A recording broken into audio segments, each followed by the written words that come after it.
হয়, অতি গৌৰৱেৰে জনাবলৈ পাই সুখী হৈছোঁ যে নৰেন্দ্ৰ মোদী দেৱ নেতৃত্বাধীন কেন্দ্ৰীয় চৰকাৰৰ অধীনস্থ বস্ত্ৰ মন্ত্ৰালয়ৰ চেণ্ট্ৰেল চিল্ক বোৰ্ডৰ উদ্যোগ আৰু সৌজন্যত আমাৰ বিটিচি প্ৰশাসন, অসম চৰকাৰৰ সহযোগত, স্থানীয় ৰাইজৰ সহযোগত আজি বহু প্ৰতীক্ষিত এৰী স্পান মিল্ক, এৰীৰ সূতাৰ যি মিল, সেই মিলটো আজি ইয়াত আনুষ্ঠানিকভাৱে উদ্বোধন কৰা হৈছে।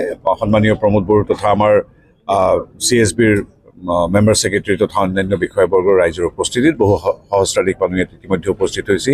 আমি জানো যে অসমৰ এৰীৰ সিংহভাগ আমাৰ BTD অঞ্চলতেই ইয়াতো উৎপাদিত হয়। ঠিক সেইদৰে মুগাৰ গোটেই পৃথিৱীৰ মুগাৰ প্ৰায় 80-85% আমাৰ উত্তৰ পূব বা অসমত উৎপাদন হয়।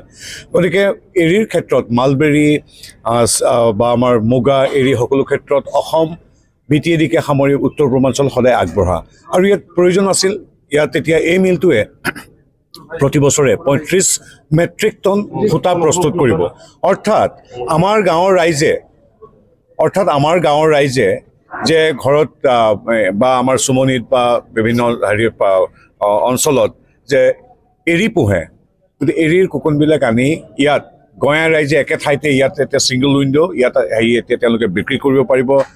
চৰকাৰী যিটো উচিত মূল্য, সেই উচিত মূল্যৰ জৰিয়তে ইয়াত কিনি লোৱা হ'ব। তাৰপিছত অকল সেইটোৱে নহয়, তাৰপিছত তাৰ পৰা উন্নত মানসম্পন্ন প্ৰযুক্তিৰে এটা অতি উন্নত মানসম্পন্ন, এইটো প্ৰথমটো ইমান উন্নত মানসম্পন্ন এৰী স্পান মিল্ক, তাত সূতা প্ৰস্তুত হ'ব। সেই সূতা আমাৰেই BTADৰ শিপিনীসকলে তাঁতৰ শালত সপোন ৰচিব পাৰিব। এই সূতা প্ৰয়োজন সাপেক্ষে কেতিয়াবা ৰপ্তানিও কৰা হ'ব পাৰে বেলেগ প্ৰান্তলৈ, কিন্তু আমাৰ বড়োলেণ্ডৰ বা সমগ্ৰ অসমতেই এৰীৰ ইমান ডিমাণ্ড। গতিকে সেই গোটেইখিনিতো আমাৰ 35 মেট্ৰিক টন আমাৰ BTC বা আমাৰ অসমতে ৰাইজে ব্যৱহাৰ কৰিব। গতিকে এইটো আজি এটা অভাৱনীয় দিন। ইয়াত আমাৰ হাজাৰ হাজাৰ লোক, প্ৰতিখন গাঁৱতে শতাধিক লোক আমাৰ এৰী শিল্পৰ লগত বা আমাৰ চিল্ক শিল্পৰ লগত, ৰেচম শিল্পৰ লগত জড়িত। গতিকে আজিৰ এই দিনটো এটা সোণালী দিন বুলি আমি গণ্য কৰোঁ, কাৰণ দুটা কাম হৈছে, উন্নত মানসম্পন্ন সূতা যিদৰে আমাৰ শিপিনীয়ে পাব, ঠিক সেইদৰে আজিৰ তাৰিখত ইয়াত কোকোনবিলাক দিয়া হ'ব। গতিকে এটা অভাৱনীয় দিন, সেইকাৰণে গাঁৱৰ ৰাইজ স্বতঃস্ফূৰ্তভাৱে ওলাই আহিছে। ধন্যবাদ।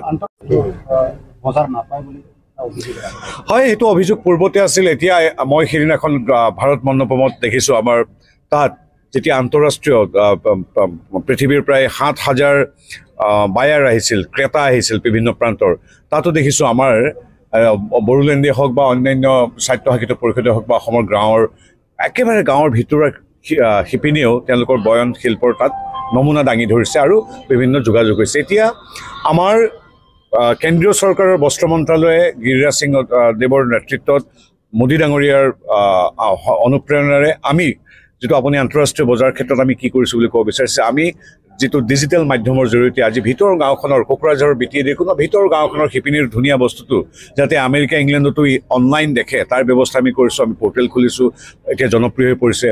আৰু ৰাষ্ট্ৰীয় আন্তঃৰাষ্ট্ৰীয় পৰ্যায়ত সি জাপানেই হওক বা আমেৰিকা হওক বা ভাৰত মণ্ডপম নতুন দিল্লীয়ে হওক, তাত যাতে আমাৰ অসমৰ বা উত্তৰ পূৰ্বাঞ্চলৰো গাঁৱৰ শিপিনীসকলৰ বস্তু তাত যাতে প্ৰদৰ্শন কৰিব পাৰে, আন্তঃৰাষ্ট্ৰীয় ক্ৰেতাৰ লগত যোগাযোগ কৰিব পাৰে, সেইবিলাক কৰা হৈছে। আৰু সমৰ্থ আঁচনিৰ জৰিয়তে আমি গাঁৱে গাঁৱে গৈ মানুহক ট্ৰেইনিং দিছোঁ। আৰু বহুলোকে জানে, বহুলোকে নাজানেও যে আমাৰ যিবিলাক সূতা, যে চিল্কেই হওক বা অন্যান্য নেচাৰেল ফাইবাৰ, সেইবিলাকৰ 15% আমি কেন্দ্ৰীয় চৰকাৰে ৰেহাই দিওঁ। অৰ্থাৎ মোৰ ভগ্নী বা মোৰ আইমাতৃয়ে পিন্ধি থকা এই যে পাটৰ সাজযোৰ, তাত সেই সূতাত আমি 15% ৰেহাই দিওঁ কেন্দ্ৰীয় চৰকাৰৰ পৰা, যাতে শিল্পটো উদ্ভাসিত হৈ সদায় জিলিকি ৰয়।